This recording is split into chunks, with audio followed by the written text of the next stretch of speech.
దేవుని కుమారులారా, దేవుని కుమార్తెలారా, యేసుక్రీస్తు ప్రత్యక్షింపు నామములో మీ అందరికీ వందనాలు. అలాగే దేవునికి స్తోత్రాలు. ప్రియులారా, ఎలా ఉన్నారు? బాగానే ఉన్నారని తలుస్తున్నాను. అలాగే మేము కూడా దేవుని కృపా మహదేశ్వర్యాన్ని బట్టి కులాసగానే ఉన్నాం. ప్రియులారా, మనం యేసుక్రీస్తు మరి ధర్మశాస్త్రం వలన పాపం అనే చెరలో బంధించబడిన వారిని యేసుక్రీస్తు ఆ చెరను చెరగా కొనిపోయి మనుషులకు ఈవులు అనుగ్రహించాడు అనే అంశంలో కొన్ని సంగతులను మనం నేర్చుకుంటాం. మరికొన్ని ఈవుల గురించి మనం నేర్చుకోవడానికి ప్రయత్నం చేద్దాం. ప్రియులారా, 19వ ఈవి ఈ క్లాసులో 19వ ఈవి ఏంటంటే దేవుని కుమారత్వాన్ని అనుగ్రహించాడు. దేవుని కుమారత్వాన్ని అనుగ్రహించాడు. యేసుక్రీస్తు వారు పాపం అనే చెరగా పట్టుకుని పోయి సెలవులో మృతి పొంది పాపం అనే చెరగా పట్టుకుని పోయి మనుషులకు అనుగ్రహించిన ఈవుల్లో దేవుని కుమారత్వం. ధర్మశాస్త్రము పాపానికి బలం మీద దేంట్లో ఉందంటే ధర్మశాస్త్రంలో ఉంది. ధర్మశాస్త్రం వల్ల లోకంలోకి ఏమొచ్చిందంటే పాపం వచ్చింది. మరి పాపం అన్నీ తీసివేయాలంటే ధర్మశాస్త్రాన్ని కొట్టివేయాలి. అందుకనే యేసుక్రీస్తు వారు శరీరాన్ని ధరించుకుని ఈ లోకానికి వచ్చాడు. సెలవులో ధర్మశాస్త్రాన్ని కొట్టివేశాడు. కొట్టివేయటం ద్వారా ధర్మశాస్త్రం వల్ల కలిగిన పాపాన్ని తీసివేసేసాడు. తీసివేయటం ద్వారా ఏం జరిగింది మనకి అని అంటే బైబిల్ ఏం చెప్తుందంటే, దేవుని ఆత్మచేత ఎందరు నడిపించబడతారో వారందరూ దేవుని కుమారులే ఉన్నారు అంటాడు. దేవుని ఆత్మచేత నడిపించబడాలి. దేవుని ఆత్మచేత నడిపించబడటం అంటే ఆత్మ ద్వారా సిద్ధపరచబడినటువంటి వాక్యాన్ని అనుసరించి జీవించటం ద్వారా దేవుని కుమారులుగా తీర్చిదిద్దబడేటటువంటి పరిస్థితి. దేవుని కుమారత్వము అంటే దేవుని కుమారత్వం. అంతకుముందు ఎవరు కుమారులుగా ఉన్నారు? అపవాది కుమారులుగా ఉన్నారు. మీరు మీ తండ్రి అపవాది కుమారులు అనేసి యేసుక్రీస్తు నాటి యూదులతో చెప్పాడు. కాబట్టి ఇప్పుడు రోమాపత్రిక 8వ అధ్యాయంలో 14వ వచనంలో దేవుని ఆత్మచేత ఎందరు నడిపించబడదురో వారందరూ కూడా దేవుని కుమారులే ఉన్నారు అంటాడు. అలాగే గలతీ పత్రికలో 3వ అధ్యాయంలో 26వ వచనంలో అక్కడ రాయబడింది ఏంటంటే, యేసుక్రీస్తునందు మీరందరూ విశ్వాసము ద్వారా దేవుని కుమారులే ఉంటారు. యేసుక్రీస్తునందు మీరందరూ విశ్వాసము ద్వారా దేవుని కుమారులే ఉన్నారు అంటాడు. అలాగే యోహాను సువార్తలో 1వ అధ్యాయం 12-13 వచనాల్లో అక్కడే ఉంది, తన్ను ఎందరు అంగీకరించెదరో అనగా తన నామమందు విశ్వాసముంచు వారికి దేవుని పిల్లలవుటకు ఆయన అధికారము అనుగ్రహించెను అంటాడు. వారు దేవుని వలన పుట్టిన వారే కానీ రక్తము వలనైనా శరీరత్వ వలనైనా పుట్టినవారు కాదు అనేసి అంటున్నారు.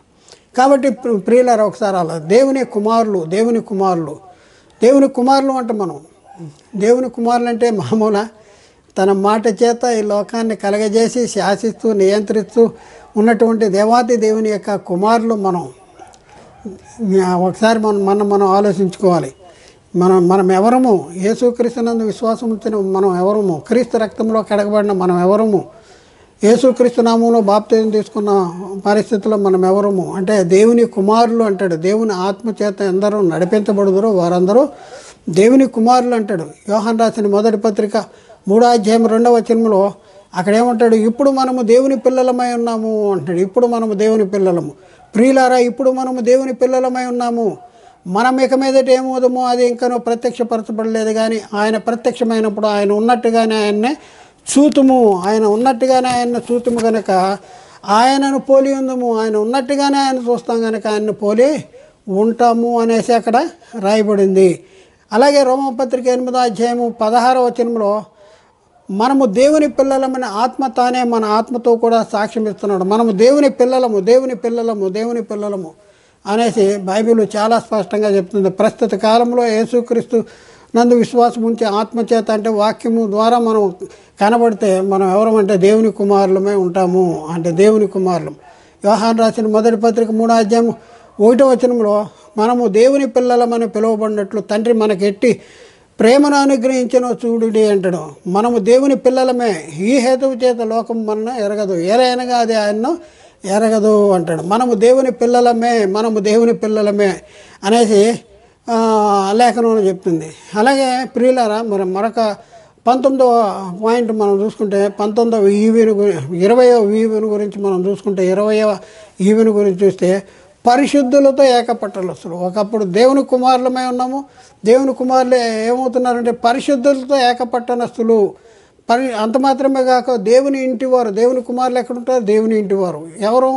వాళ్ళకి ఎలాంటి స్థాయి స్టేటస్ ఉందంటే పరిశుద్ధులతో ఏకపట్టణస్తులు అనేసి అక్కడ రాయబడి ఉంది. చూద్దాం ప్రియులారా, గలతీ పత్రికలో పరిశుద్ధులతో ఏకపట్టణస్తులుగా ఉన్నటువంటి మన పరిస్థితి ఏంటంటే దేవుని ద్వారా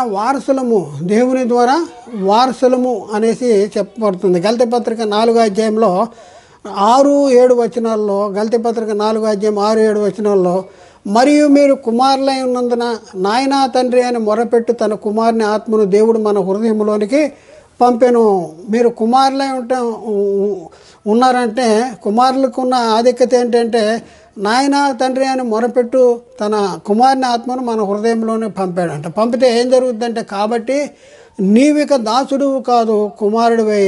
కుమారుడు అనగా దేవునికి వారసుడు. మనం దేవునికి వారసులం. మనం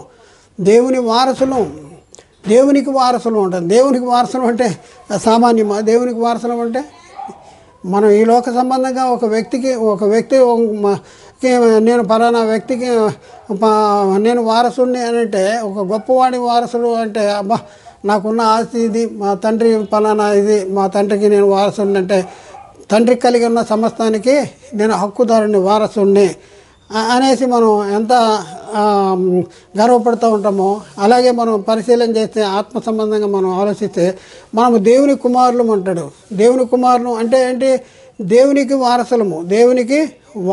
కుమారుడు అయితే వారసుడు. అలాగే రోమపత్రిక 8వ అధ్యాయంలో 16-17 వచనాల్లో, రోమపత్రిక 8వ అధ్యాయం 16-17 వచనాల్లో మనము దేవుని పిల్లలమని ఆత్మ తానే మన ఆత్మతో కూడా సాక్ష్యం ఇస్తున్నాడు. మనం దేవుని పిల్లలమని ఆత్మ తానే మన ఆత్మతో కూడా సాక్ష్యం ఇస్తున్నాడు. మనం దేవుని పిల్లలమైతే వారసులము అనగా దేవునికి వారసులము. క్రీస్తుతో కూడా మహిమ పొందుటకు ఆయనతో కూడా శ్రమపడిన ఎడల క్రీస్తు తోడి వారసులము, దేవుని వారసులము. యేసుక్రీస్తేమో దేవుని వారసుడు, మనమేమో క్రీస్తుతోడి వారసులం. చూడండి ఎంత గొప్ప ధన్యత. యేసుక్రీస్తు జయించే ఆ తండ్రితో కూడా ఆయన సింహాసనం కూర్చున్నాడు. జయించుకొని నాతో కూడా నా సింహాసనం మీద కూర్చుండబెడతా అన్నాడు. దేవుని వారసులు అంటే ఎంత గొప్ప ధన్యత, ఎంత గొప్ప ఆధిక్యత ఒకసారి మనం ఆలోచించుకోవాలి. మనకు అర్థం కావట్లేదు. ఈ లోకంలో శరీర సంబంధంగా జీవిస్తున్నాం. మనం ప్రకృతి సంబంధమైనవి లేకపోతే దృశ్యమైనవి ఇవేదైనా మనకు దొరుకుతాయా అనేసి ఎదురు చూస్తున్నాం. కానీ మరి దేవుడు మనకిచ్చే అక్షయమైనది, అదృశ్యమైనది.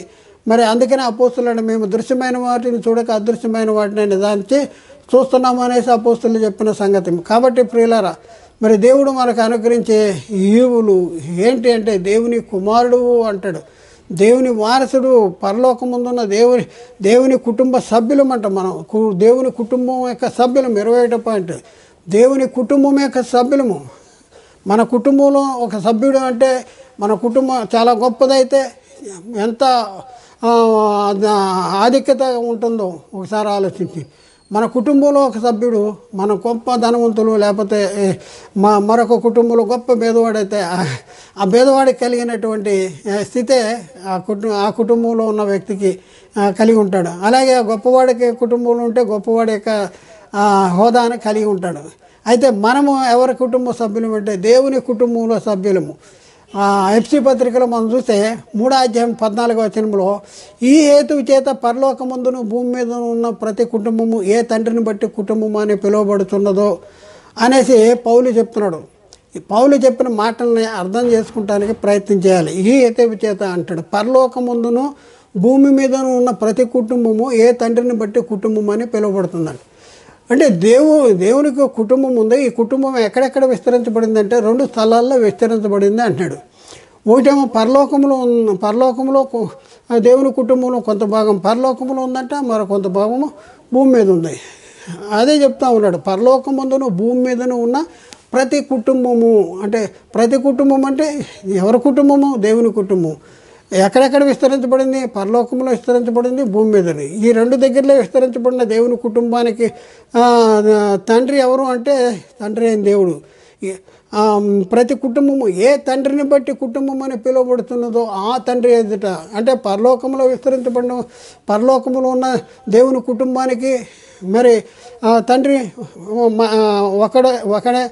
మన భూమి మీద విస్తరించబడిన దేవుని కుటుంబానికి తండ్రి ఒకడే. అక్కడ వారికి మనకి కూడా ఒకే తండ్రి ఒకే తండ్రి. అంటే మనము ఎవరి కుటుంబంలో చేర్చబడ్డాము ఒకసారి ఆలోచించి, ఎవరి కుటుంబంలో చేర్చబడ్డాము అంటే దేవుని కుటుంబంలో చేర్చబడ్డాము. మరొక సంగతి చూద్దాం. 22వ పాయింట్, జీవము గల దేవుని పట్టణమునకు అనగా పరలోక యెరూషలేమునకు వచ్చాము. మనం ఎక్కడికి వచ్చాము? ఎవరైతే కొత్తగా జన్మించారో, బాప్తిజం తీసుకున్నారో, పునఃస్థితి స్థాపన సంబంధమైన స్నానము ఎవరైతే ద్వారా నూతన స్వభావం ధరించుకున్నామో, మరి పరిశుద్ధాత్మ మనకు నూతన స్వభావం ధరింపజేశాడో, వాక్య మూలంగా జన్మించామో, ఆత్మ మూలంగా జన్మించామో, మన యొక్క స్థితి ఏంటంటే జీవము గల దేవుని పట్టణానికి వచ్చాము. మనం వచ్చేసాము.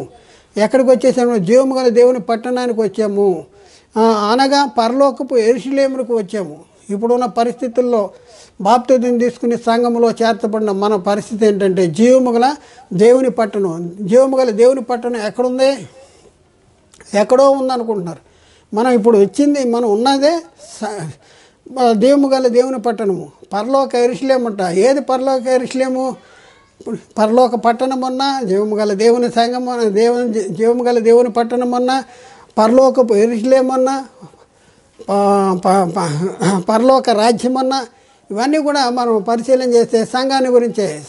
అయితే సంఘంలో చేర్చబడిన వారి యొక్క స్థితి ఏంటి, వారి యొక్క గొప్పతనం ఏంటి, వారి యొక్క ఔన్నత్యం ఏంటి అంటే మనం చూస్తే పరలోకపు యెరూషలేముకి వచ్చేసామంటాయి. యెరూషలేముకి ఎక్కడ? హెబ్రీ పత్రికలో 12వ అధ్యాయంలో 22వ వచనంలో మనం చూస్తే, హెబ్రీ పత్రిక 12వ అధ్యాయము 22వ వచనంలో, ఇప్పుడైతే ఈ సీయోను కొండకును జీవము గల దేవుని పట్టణమునకు అనగా పరలోక యెరూషలేమునకు వేవేల కొలది దేవదూతల యొద్దకును వచ్చేసాము అంటాడు. అలాగే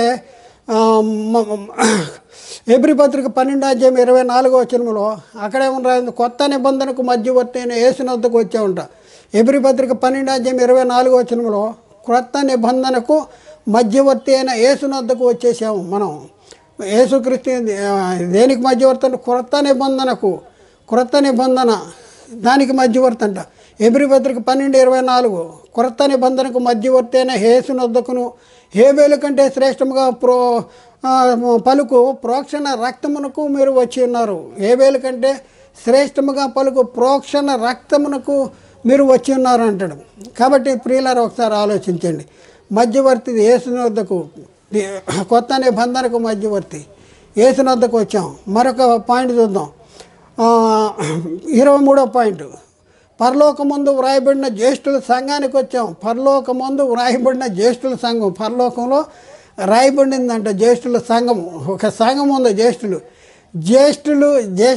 జ్యేష్ఠత్వపు హక్కుకి ఎంత విలువ ఉందో మనం లేఖనాలు, మన పాత నిబంధన కానీ కొత్త నిబంధన కానీ మనం చదువుతాయండి. జ్యేష్ఠత్వపు హక్కుకి ఎంత విలువ ఉందో మనం చూస్తూ ఉన్నాం. అయితే ఇప్పుడున్న పరిస్థితుల్లో మనం ఆ జ్యేష్ఠుల సంఘానికి, పరలోకములో రాయబడిన జ్యేష్ఠుల సంఘానికి మనం వచ్చేసే ఉంటాయి. హెబ్రీ పత్రిక 12వ అధ్యాయం 23వ వచనం, హెబ్రీ పత్రిక 12వ అధ్యాయం 23వ వచనం, పరలోకముందు వ్రాయబడి ఉన్న జ్యేష్ఠుల సంఘమునకును వారి మహోత్సవమునకును అందరి న్యాయాధిపతి అయిన యేసునొద్దకును సంపూర్ణ సిద్ధి పొందిన నీతిమంతుల ఆత్మల యొద్దకును మీరు వచ్చి ఉన్నారు. సంపూర్ణ సిద్ధి పొందిన నీతిమంతుల ఆత్మల దగ్గరికి మీరు వచ్చి ఉన్నారంట. అంటే పరలోకముందు వ్రాయబడిన జ్యేష్ఠుల సంఘము, జ్యేష్ఠులు అంటాడు. జ్యేష్ఠుడు తన యేసుక్రీస్తుని గురించి మనం పరిశీలన చేస్తే తన కుమారుడు అనేక సహోదరుల్లో జ్యేష్ఠుడగినట్లు యేసుక్రీస్తు అనేక సహోదరులు ఉన్నారంట. అనేక సహోదరుల్లో జ్యేష్ఠులు. ఎవరు ఈ అనేక సహోదరులు? మనం ఎవరు అంటే సహోదరులు. ఎవరికి సహోదరులు? యేసుక్రీస్తుకి సహోదరులు.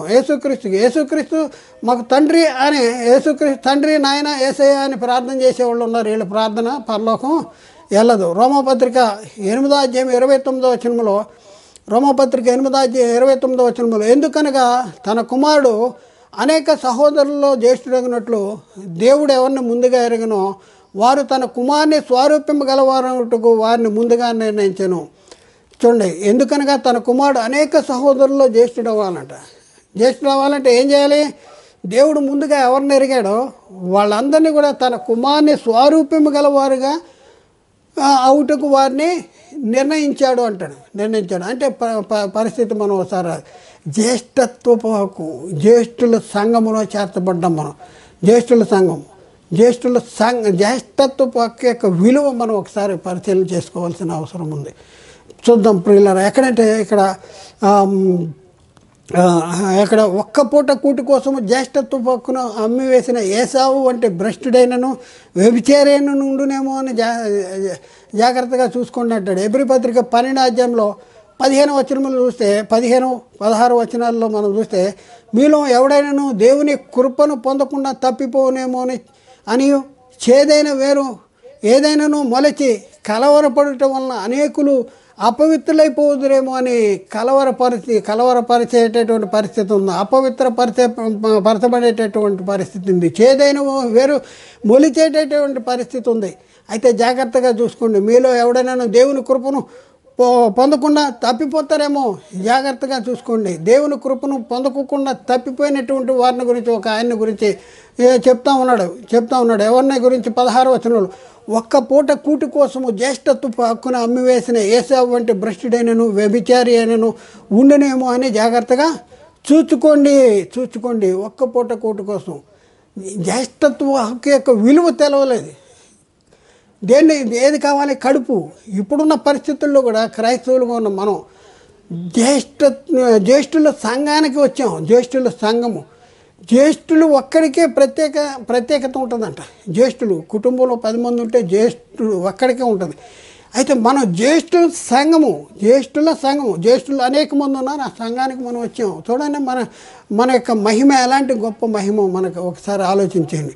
అయితే 17వ వచనంలో చూస్తే ఏసావు తర్వాత ఆశీర్వాదం పొందగోరి తర్వాత తెలిసింది ఆ జ్యేష్ఠత్వ హక్కు యొక్క విలువ. ఒక్క పూట కూటి కోసం జ్యేష్ఠత్వ హక్కుని అమ్మేశాడు కదా, తర్వాత తెలిసిందంట. తెలిసిన తర్వాత ఏం చేస్తున్నాడు? కన్నీరు విడుచుతూ దానికోసము శ్రద్ధగా వెతికినను మారు మనసు పొందని అవకాశము దొరకక విసర్జించబడిను. ఈరోజు కూడా చూడండి ప్రియులారా, అనేక మంది జ్యేష్ఠుల సంఘములో చేర్చబడ్డ మనము ఆ జ్యేష్ఠత్వపు హక్కు యొక్క విలువను, పరమార్థాన్ని మనం గుర్తించలేకపోవటం వలన మరి ఏశావులాగా తర్వాత ఆశీర్వాదం పొందగోరినా కూడా మరి దాన్ని శ్రద్ధగా వెతికినా కూడా మనకి మారు మనసు పొందేటటువంటి అవకాశం దొరకదు. కాబట్టి ప్రియులారా, ఒకసారి చాలా జాగ్రత్తగా ఆలోచించండి. మనకున్న మహిమేంటి? కొత్తగా జన్మించిన వారి మహిమేంటి? క్రీస్తు సంఘంలో చేర్చబడిన వారి మహిమేంటి? మన మహిమ ఏంటో మనం తెలుసుకోవాల్సిన అవసరం ఉంది. జ్యేష్ఠుల సంఘంలో చేర్చబడినటువంటి వారమే ఈరోజు మనము పరలోక యెరూషలేముకు వచ్చిన వారమే. మనము కొత్త నిబంధనకు మధ్యవర్తి అయిన యేసు దగ్గరికి వచ్చిన వారమే మనము. చూడండి, మనకెంత మహిమ, ఆధిపత్యము, అధికారాన్ని మరి పాపమనే ధర్మశాస్త్రం వలన పాపమనే చెరగా కొనిపోవటం వలన మనకి ఎలాంటి ఈవులు అనుగ్రహించబడి ఒకసారి మనం పరిశీలన చేసుకోవాల్సిన అవసరం ఉంది. మరొక వచనాన్ని చూద్దాం. 24వ వచనము. క్రీస్తు యేసునందు మనలను ఆయనతో కూడా లేపి పరలోకమందు ఆయనతో కూడా కూర్చుండబెట్టెను. క్రీస్తు యేసునందు మనల్ని ఆయనతో కూడా లేపాడంట.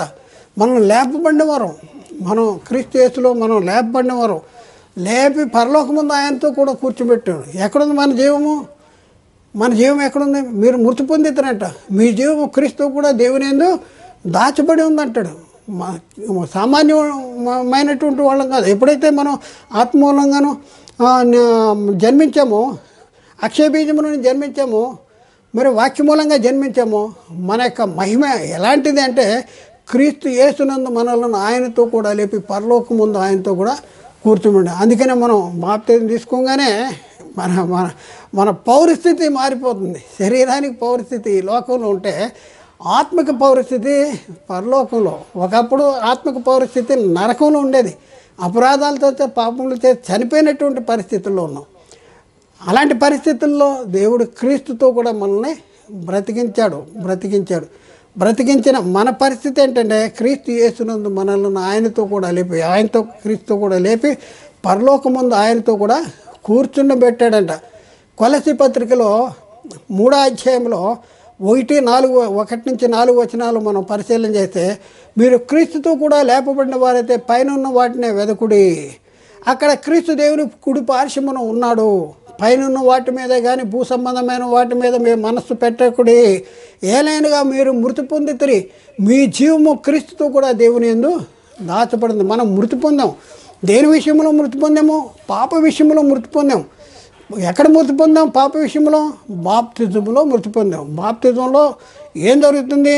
బాప్తిజంలో ఆయనతో కూడా పాతి పెట్టబడుతున్నాం. కొలస్సీ పత్రికలో 2వ అధ్యాయం 12వ వచనంలో, కొలస్సీ పత్రిక 2:12లో, మీరు బాప్తిజమునందు ఆయనతో కూడా పాతి పెట్టబడిన వారై ఆయనను మృతులలో నుండి లేపిన దేవుని ప్రభావమునందు విశ్వసించుట ద్వారా ఆయనతో కూడా లేచితిరి. మనం బాప్తిజం తీసుకుంటున్నాం కదా. బాప్తిజం తీసుకునేది ఎవరి నామంలో తీసుకుంటున్నాం? నామంలో తీసుకుంటాం. అంటే ఎవరి మహిమను ధరించుకోవాలి? బాప్తిజంలో ఎవరిని ధరించుకోవాలి? క్రీస్తును ధరించుకోవాలి. యేసుక్రీస్తునందు బాప్తిజం పొందిన మీరందరూ క్రీస్తును ధరించుకున్నారు అనేది గలతీ పత్రిక 3వ అధ్యాయం చెప్తుంది. క్రీస్తును ధరించుకోవాలి. క్రీస్తుని ధరించుకోవాలంటే క్రీస్తు మహిమను ధరించుకోవాలి. క్రీస్తు చొక్కా లాగు కాదు ధరించుకుంటానికి, క్రీస్తు కలిగి ఉన్న మహిమ మనం ధరించుకుంటున్నాం. అంతకు మునుపు ఎవరి మహిమ? సాతాను మహిమను ధరించుకున్నాం. మనం ఏం చేస్తున్నాం? బాప్తిజం తీసుకున్నప్పుడు ప్రాచీన స్వభావము దాని క్రియలతో కూడా పరిత్యజించి నూతనపరచబడిన నవీన స్వభావము ధరించేటటువంటి పరిస్థితి. బాప్తిజం ముంచబడినప్పుడు ప్రాచీన స్వభావము దాని క్రియలతో కూడా పరిస్థితి తిరిగి లేచినప్పుడు నూతనపరచబడుతున్న నవీన స్వభావము. ఎవరి స్వభావం ఇది? క్రీస్తు స్వభావము. క్రీస్తు స్వభావము ఏంది? ఎప్పుడు ధరించుకుంటున్నాం? మనం పాతి పెట్టబడుతున్నాం. ఎవరితో పాతి పెట్టబడుతున్నాం? క్రీస్తుతో కూడా పాతి పెట్టబడుతున్నాం. కొలస్సీ పత్రిక 2:12లో మళ్ళీ చదువుదాం. మీరు బాప్తిజమునందు ఎక్కడ పాతి పెట్టబడుతున్నాం? ఎక్కడ పాతి పెట్టబడుతున్నాం? యేసుక్రీస్తు ఆయనతో కూడా పాతి పెట్టబడుతున్నాం. ఎక్కడంటే మీరు బాప్తిజమునందు ఆయనతో కూడా పాతి పెట్టబడిన వారై ఆయనను మృతులలో నుండి లేపిన దేవుని ప్రభావమునందు విశ్వసించుట ద్వారా ఆయనతో కూడా లేచితిరి. చూడండి ఎంత మహిమకు మనం వారసులము. మనము మృతి పొందుతున్నాం. దేని విషయంలో మృతి పొందుతుంటే పాప విషయంలో మృతి పొందుతున్నాం. ఇంకా మనం చూద్దాం. రోమపత్రిక 6వ అధ్యాయంలో 8-9 వచనాల్లో, మనము క్రీస్తుతో కూడా చనిపోయిన ఎడల క్రీస్తు మరణంలోనూ క్రీస్తు పునరుద్ధానంలో పాలివారం అవుతున్నాం. బాప్తిజంలో క్రీస్తు మరణంలోనూ క్రీస్తు పునరుద్ధానంలోనూ పాలివారం అవుతున్నాం. బాప్తిజంలో దాని గురించి చెప్పుకుంటూ మనము క్రీస్తుతో కూడా చనిపోయిన ఎడల మృతులలో నుండి లేచిన క్రీస్తు ఇక చనిపోడని, మరణము ఇకను ఆయన మీద ప్రభుత్వము లేదని ఎరిగి ఆయనతో కూడా జీవించుతున్నామని నమ్ముతున్నాము. చూడండి, మనం క్రీస్తు కూడా చనిపోతే, అంటే ఎక్కడ? బాప్తిజంలో చనిపోతే, తిరిగి లేచినప్పుడు నూతన జీవము గలవారంగా తిరిగి లేస్తే, పాప విషయంలో మృతులైపోతే, మరి మన పరిస్థితి ఏంటంటే తిరిగి లేచిన యేసుక్రీస్తు మీద మరణం అధికారం లేదు. క్రీస్తు మరణంలో పాలు పొందిన మన మీద కూడా మరణము అధికారం లేదు. మరణమునకు ఇక మీద ఆయన మీద ప్రభుత్వము లేదని ఎరిగి ఆయనతో కూడా జీవించుతున్నామని నమ్ముతున్నాము అంటాడు. ఆయనతో కూడా జీవించున్నామని నమ్ముతున్నాను. ఇంకా మనం 25వ పాయింట్ చూస్తే, ఏర్పరచబడిన వంశమును రాజులైన యాజక సమూహమును ఆయన అంటాడు. మనం ఎవరు? ఏర్పరచబడిన వంశము. మరొక ఏంటి ఆ ఏర్పరచబడిన వంశం అంట. వంశము ఏర్పరచబడిన ఒక వంశము. ఈ వంశం ఎక్కడికి వెళ్ళటానికి, దేనికి సంబంధించింది? పరలోకానికి సంబంధించింది. పరలోకం వెళ్ళటానికి సంబంధించింది. ఏ రాజ్యంలో చేర్చబడ్డారో? పరలోక రాజ్యంలో చేర్చబడ్డారు. ఈ చేర్చబడిన వారు ఎవరు అంటే ఏర్పరచబడిన వంశము. వీళ్ళు ఎవరు అంటే రాజులైన యాజక సమూహము. ఎక్కడి నుంచి మనం పిలువబడ్డాము అంటే చీకటిలో నుంచి పిలువబడ్డాము. ఒకప్పుడు పాపములో శాపములో నాశనములో ఉండగా, మరి అపరాధముల చేత పాపముల చేత చచ్చిన వారే ఉండగా, చీకటిలో నుండి ఆశ్చర్యకరమైన తన వెలుగులోనికి పిలిచిన పిలిచిన వాని గుణాతిశయములను ప్రచురము చేయు నిమిత్తము ఏర్పరచబడిన వంశమును రాజులైన యాజక సమూహమును అయి ఉన్నారు, పరిశుద్ధ జనమును దేవుని సొత్తైన ప్రజలనై ఉన్నారు అంటాడు. చూడండి ఎంత గంభీరమైన మాటలు ఇక్కడ మనం చూస్తే. అయితే మీరు చీకటిలో నుండి ఆశ్చర్యకరమైన తన వెలుగులోనికి మన పిలిచాడంట. ఎందుకు పిలిచాడు? పిలిచిన వాని గుణాతిశయములను ప్రచురం చేయాలి. యేసుక్రీస్తు ఎవరి గుణాతిశయాలను ప్రచురం చేశాడు? తండ్రిని కనపరిచాడు, తండ్రిని చూపించాడు, తండ్రి మాటలు చెప్పాడు, తండ్రి క్రియలు జరిగించాడు, తండ్రిని గణపరిచాడు. మరి ఇప్పుడున్న పరిస్థితుల్లో మనం చీకటిలో ఉంటే ఆశ్చర్యకరం. ఒకప్పుడు పాపంలో ఉన్నాం, అలాంటి పరిస్థితుల్లో ఉన్నాం. మనం క్రీస్తు దగ్గరికి వచ్చాం. క్రీస్తు దగ్గరికి వచ్చి మళ్ళీ పాత క్రియలే జరిగించాలా, లేకపోతే మన మట్టుకు మనమే ఉందామా అంటే కాదు, అట్లా ఉండడానికి వీల్లేదు. ఎందుకంటే మిమ్మల్ని పిలిచిన వాని గుణాశయాలని ప్రచురించాలి. వెలిగించబడిన దీపం కొంచెం కింద ఉండటానికి వీల్లేదు. అనేక వెలుగు ఇవ్వాలంట, ఆ గదంతా వెలుగు ఇవ్వాలి. ఇప్పుడున్న పరిస్థితుల్లో మనం వెలుగు సంబంధాలు, వెలిగించబడిన వారు వెలుగు సంబంధాలుగా ఉన్నాం. ఆశ్చర్యకరమైన తన వెలుగులోనికి మన పిలిచాడు. పిలిచిన వాని గుణాశయాలను ప్రచురము చేయాలి. చేయటం కోసం ఈ ఏర్పరచబడిన వంశము మనం, అబ్బా ఎంత గొప్ప ధన్యత! మనం ఏర్పరచబడిన వంశం, మేము ఏర్పరచబడినాం. చాలామంది ఈ లోక సంబంధంగా మేము చాలా పలానా అనే చెప్తున్నాను. మనం ఎప్పుడైతే క్రీస్తు రక్తంలో కడగబడ్డావో నీ యొక్క పరిస్థితి ఏంటంటే గొప్ప ధన్యత, ఏర్పరచబడిన వంశము. నువ్వు సామాన్యుడు కాదు, రాజులైన యాజక సమూహము. ఇంకా మనం చూస్తే దేవుని సొత్తు. నువ్వెవరి సొత్తు అంటే దేవుని సొత్తు. సాతాను నిన్ను ముట్టడానికి అధికారం లేదు. దేవుని సొత్తు అయిన ప్రజలనే ఉన్నారు. మనం ఒకప్పుడు ప్రజగా ఉండక ఇప్పుడు ప్రజ అయితేమి, ఒకప్పుడు కనికరించబడక ఇప్పుడు కనికరించబడితేమి అంటున్నాడు. కాబట్టి ప్రియులరా, మనం ఆలోచించండి. రాజులైన యాజక సమూహము, దేవుని సొత్తు అయిన ప్రజలనే ఉన్నాం. మనం సామాన్యం కాదు. ఇదంతా ఎలా వచ్చింది? పాపానికి బలమైన ధర్మశాస్త్రాన్ని కొట్టివేయటం ద్వారా, ధర్మశాస్త్రం వల్ల పాపం అనే చెరలో బంధించబడిన వారిని విడిపించటం ద్వారా, పాపం అనే చెరను చెరగా పట్టుకొని పోవటం ద్వారా మనకి గొప్ప ఆధిక్యత, ధన్యతలు ఇవన్నీ కూడా మనకి అనుగ్రహించాడు. మనం క్రీస్తు దగ్గరికి రావటం ద్వారా, వాక్యాన్ని వినటం ద్వారా, క్రీస్తుని గురించిన వాక్యాన్ని విని విశ్వసించి మారు మనసు పొంది పాప క్షమాపణ నిమిత్తం యేసుక్రీస్తు నామములో బాప్తిజం తీసుకుంటం ద్వారా మనకి ఆధిక్యతలన్నీ కూడా మనకు అనుగ్రహించబడినాయి. చూడండి ప్రియులారా, మరొక వచనం చూస్తే హెబ్రీ పత్రిక 12:24 కొత్త నిబంధనకు మధ్యవర్తి అయిన యేసునొద్దకును హేబేలు కంటే మరి శ్రేష్టముగా పలుకు ప్రోక్షణ రక్తమునకును మీరు వచ్చి ఉన్నారు. ప్రోక్షణ రక్తానికి మీరు వచ్చి ఉన్నారు అంటాడు. కొత్త నిబంధనకు మధ్యవర్తి అయిన యేసునొద్దకు వచ్చాం. హేబేలు కంటే మరి శ్రేష్టముగా పలుకు ప్రోక్షణ రక్తానికి మీరు వచ్చి ఉన్నారు. కాబట్టి ప్రియులరా, ఒకసారి ఆలోచించండి. ఇప్పుడున్న పరిస్థితుల్లో మనము ఎవరైతే నూతన జన్మ అనుభవాన్ని పొంది వాక్య మూలంగా జన్మించి, మరి అక్షయ బీజము ద్వారా జన్మించి యేసుక్రీస్తు దగ్గరికి వచ్చాము. యేసుక్రీస్తు దేవుని కుమారుడని మనం విశ్వసించి మనం సంఘంలో చేర్చబడ్డాము. బాప్తిజం తీసుకుని పాపాలు విడిచిపెట్టి క్రీస్తు మరణంలోనూ క్రీస్తు పునరుద్ధానంలోనూ పాలు పొంది సంఘంలో చేర్చబడ్డాము. మన యొక్క మహిమ, మన యొక్క ఆధిపత్యము, అధికారము, లేకపోతే ఇదంతా మనం పరిశీలన చేసుకుంటే ఎంత గొప్ప ధన్యులము. మనం ఒకసారి ఆలోచించండి. ఏర్పరచబడిన వంశము, రాజులైన యాజక సమూహము, దేవుని సొత్తైన ప్రజలనే ఉన్నారు అంటాడు. కాబట్టి మీరు మృతి పొందితేనే మీ జీవము క్రీస్తు కూడా దేవుని యందు దాచబడింది. మన జీవము క్రీస్తు కూడా దేవుని యందు దాచబడి ఉందంట. ఎంత గొప్ప ఆధిక్యత, ఎంత గొప్ప ధన్యత ఒకసారి ఆలోచన చేసుకోవాల్సిన అవసరం ఉంది. ప్రియులారా, ఒకసారి ఆలోచించండి. యేసుక్రీస్తు ఆయన ఆరోహణమైనప్పుడు చెరగా కొనిపోయాడు.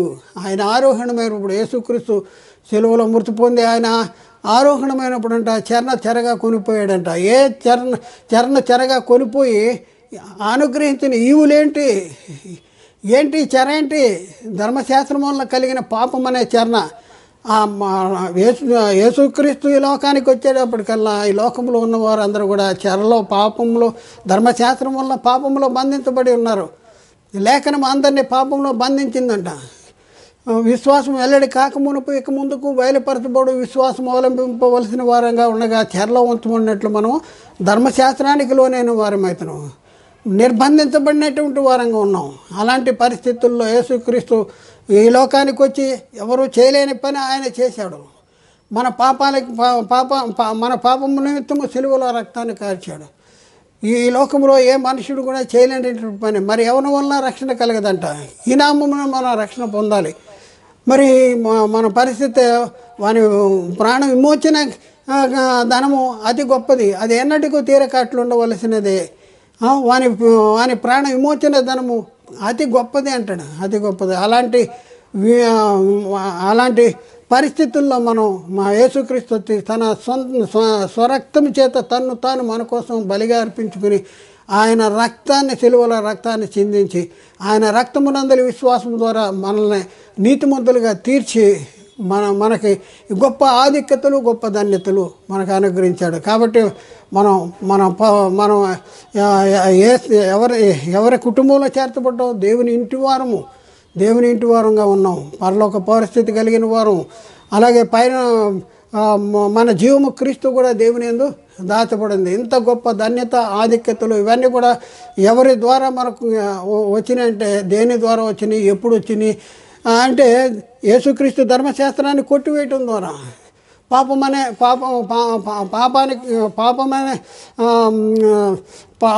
ధర్మశాస్త్రం వలన పాపమైన చెరలో బంధించబడిన వారిని విడిపించడం ద్వారా పాపానికి బలమైన ధర్మశాస్త్రాన్ని కొట్టివేయడం ద్వారా ఇవన్నీ కూడా మనం పొందుకుంటానికి గొప్ప ఆధిక్యతను లేకపోతే అవకాశాన్ని ఏర్పాటు చేయబడింది. కాబట్టి ఆలోచించేయండి, అర్థం చేసుకోండి, సత్యాన్ని గ్రహించండి. మరి దేవుడు మాట్లాడిన ప్రతి మాట ప్రతి ఒక్క హృదయంలో నీరుగట్టి ఫలం చేయనుగాక. ఆమేన్. అందరికీ వందనాలు. దేవునికి స్తోత్రం.